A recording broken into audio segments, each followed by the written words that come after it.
Bem, o Educação e Cidadania continua ouvindo opiniões sobre a questão da redução da maioridade penal de 18 para 16 anos. Esta semana, entrevistei o deputado João Rodrigues, do PSD de Santa Catarina. Veja a entrevista. O deputado João Rodrigues, do PSD de Santa Catarina, está entre os parlamentares que aprovaram a PEC 171/93, que propõe a redução da maioridade penal de 18 para 16 anos. Mas, antes de perguntar ao senhor o porquê, eu gostaria de agradecer a sua participação nessa entrevista ao Educação e Cidadania. Olha, eu acredito que é uma forma de diminuirmos a impunidade no nosso país. O que está até hoje no país não deu certo. Nós temos um índice de violência com envolvimento de menores e crimes hediondos, crimes bárbaros, bandidos que cometem os seus crimes contra a vida, contra as pessoas e não cumprem pena, não pagam pelo crime que cometeram. Então, eu acredito que é uma forma de você acabar com a impunidade e indiretamente diminuir a violência do nosso país. Por que o senhor não aprova a tendência de mudar parágrafos no ECA, no Estatuto da Criança e do Adolescente? Porque o ECA não funciona, o Estatuto da Criança e do Adolescente, infelizmente, não funciona no nosso país, pela estrutura existente e pela proteção que o menor infrator tem. Ele, quando comete um delito, quando ele pratica um ato criminoso, ele tem uma defesa fora do normal. E a vítima, o pai, o filho, a mãe, a família vítima desse bandido, não tem nenhum tipo de assistência. Mas, deputado João Rodrigues, o senhor diz não jogar contra a torcida, mas justamente isso não está sendo feito, tipo assim, vamos acalmar a opinião pública e daí não se fala mais desse assunto, porque o senhor sabe a situação do sistema prisional brasileiro, não sabe? O sistema está falido, é completamente falido, mas eu quero aqui parafrasear uma frase dita pelo meu colega Jair Bolsonaro.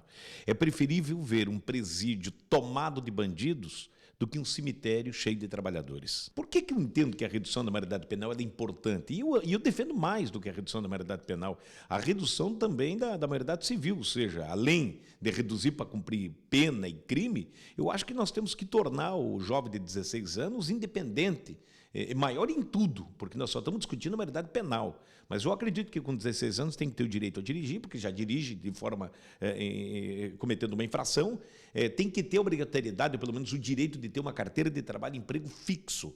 Então, essa é a minha tese. Eu sempre defendi, acredito que o melhor caminho que o país tem que seguir é dar liberdade para o pai inserir o filho no mercado do trabalho já a partir dos 12 anos de idade, aprender com o pai uma atividade, não fazer como faz nos dias de hoje. Quando o pai leva um filho na lavoura, o pai é notificado e multado por exploração de mão de obra infantil. Bem, o senhor tem consciência de como é o sistema prisional do Brasil, não é? Nem os bandidos já tem lugar para eles. Agora, junto com eles, vamos colocar os adolescentes. Bandidos. Não é a idade, nós vamos colocar bandido com bandido, porque a tese, aí o discurso está equivocado de quem é contrário. Olha, o menor que comete o crime, ele vai para a escola do crime. Não, ele já sai do crime, ele está no crime, ele vai para o crime. A cadeia, a missão prioritária dela não é ressocializar ninguém. A missão da cadeia é para você ser punido pelo ato que cometeu. Então, o senhor também é contra aumentar os centros de reabilitação de menores, que também eles têm um número limitado de adolescentes lá dentro, porque não existe mais espaço, existem filas de menores para entrar naquela reabilitação, e por isso que eles estão na rua. Não, eu defendo a ampliação, mas não em colônia de férias. Eu defendo em regime duro, para os menores que eu falo de 10 anos. Sem estudo, sem leitura, sem psicólogo, sem nada. Não com estudo, com trabalho forçado, tem que trabalhar, não é ficar comendo e engordando às custas do governo, independente de idade. Tem nos centros de reabilitação para menores. Não, mas o senhor está defendendo cadeia junto com os bandidos, aqueles que têm uma tradição de crime nas costas. Acima de 16 anos, sim, cadeia junto com bandido. Bandido tem que se misturar com bandido.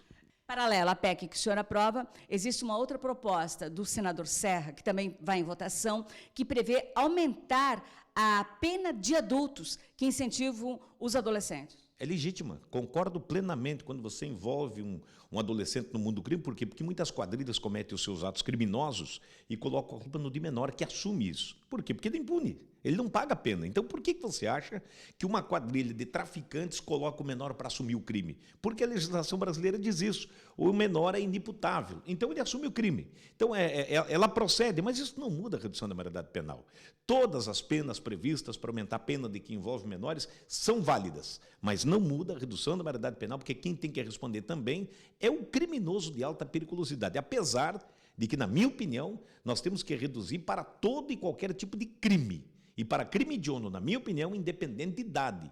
Porque hoje você vai prender o de 16, mas nós temos de 14 e de 15 que comandam tráfico de drogas, de 14 e de 15 que carregam 38 na mão, que matam pessoas. Essa é uma opinião que eu tenho. Sim, eu volto a essa questão da situação do sistema prisional brasileiro, que não cabe mais ninguém lá dentro, e parece que vai demorar muitos anos para que algum governo comece a mexer nisso. O senhor acha que nós estamos caminhando para a pena de morte? Eu sou a favor, plenamente, para o tráfico de drogas. Vou só te dar um exemplo. Por exemplo, nós temos aqui alguns pseudos que querem comparar o Brasil com outros países no quesito redução da maioridade penal. Eu comparo o Brasil com a Indonésia. A Indonésia tem 200 milhões de habitantes, 130 pessoas no corredor da morte. São 130 traficantes num país de 200 milhões de habitantes. O número de homicídios na Indonésia não dá 5% do que dá no Brasil. Por que será que lá ocorrem menos homicídios que aqui? Porque a lei é rigorosa. Então, eu quero te dizer que eu acho que nós vamos caminhar para um futuro de discutir a pena de morte no Brasil. Passada a etapa da redução da maioridade penal, a próxima discussão vai ser a pena de morte, inevitavelmente. Então, em votação na madrugada de 1º de julho, a Câmara dos Deputados rejeitou a proposta da PEC, a proposta de emenda à Constituição, que reduziria a maioridade penal de 18 para 16 anos nos casos de crimes graves, mas esse é um assunto que ainda vai voltar a ser discutido. E vamos em frente. Agora vamos falar de sustentabilidade. O destino correto do óleo de cozinha é o objetivo do programa Reóleo da CIF, Associação Comercial e Industrial de Florianópolis. Nas escolas, o programa desenvolve um trabalho de conscientização para os estudantes. O Educação e Cidadania foi até o Colégio Santa Terezinha, no norte da ilha, conferir. Veja a reportagem.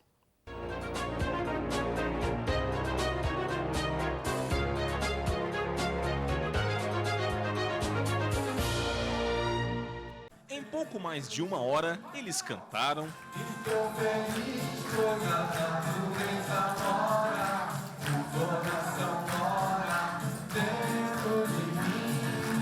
interagiram com o pessoal do palco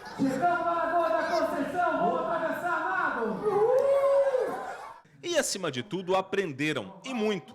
Ensinar crianças é assim mesmo. Com muita alegria, diversão e brincadeiras, as mensagens são absorvidas pelos pequenos com muito mais eficiência. Quando o assunto é a preservação do meio ambiente e o reaproveitamento do óleo, o trabalho ganha ainda mais importância. A gente acredita em muito nessa meninada, eles vão fazer diferença. Eles chegam em casa, eles vão cobrar dos seus pais, eles vão ser realmente agentes multiplicadores desse programa. E essa gincana que estão acontecendo em várias escolas está motivando essas crianças a terem orgulho de dizer: nós queremos uma cidade não apenas bonita pela natureza, nós queremos também uma cidade que seja sustentável. A lição aprendida fica na ponta da língua. Que não deve colocar óleo na pia. Por quê? Porque entope e deixa ela estragada. Tem que colocar onde? Numa garrafa PET. E depois? E depois dá pro reóleo. Que não devemos poluir o meio ambiente e botar o óleo nas garrafas PET. Se eu jogar o óleo na pia, eu tô fazendo certo ou não? Não. Por quê? Porque entope os canos. Tudo isso tem o objetivo de fazer esses meninos e meninas se transformarem em verdadeiros multiplicadores dessa ideia de que a utilização adequada, o acondicionamento e o reaproveitamento do óleo de cozinha são essenciais para a natureza. Isso faz parte do projeto Reóleo, no qual Florianópolis é referência mundial. A capital figura no Guinness Book, o livro dos recordes, como a cidade que mais arrecada óleo de cozinha saturado no mundo. São mais de 20 mil litros destinados à fabricação de produtos de limpeza. Óleo que iria parar nas pias e nos vasos sanitários da casa e, por consequência, nos rios e mares, poluindo o meio ambiente. E a CIF, idealizadora do projeto, quer superar esse recorde.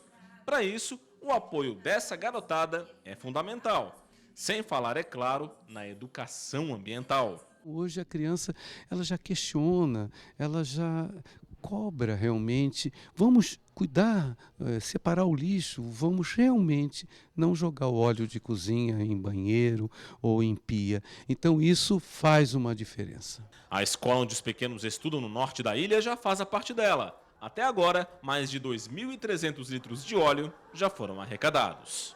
Já há anos nós temos participado desse programa do Reóleo, inclusive em outras oportunidades, a mesma gincana feita pela CIF é um óleo que não está sendo jogado no mar, com certeza. Não joguem o óleo na pia, que a natureza agradece. Bacana, né?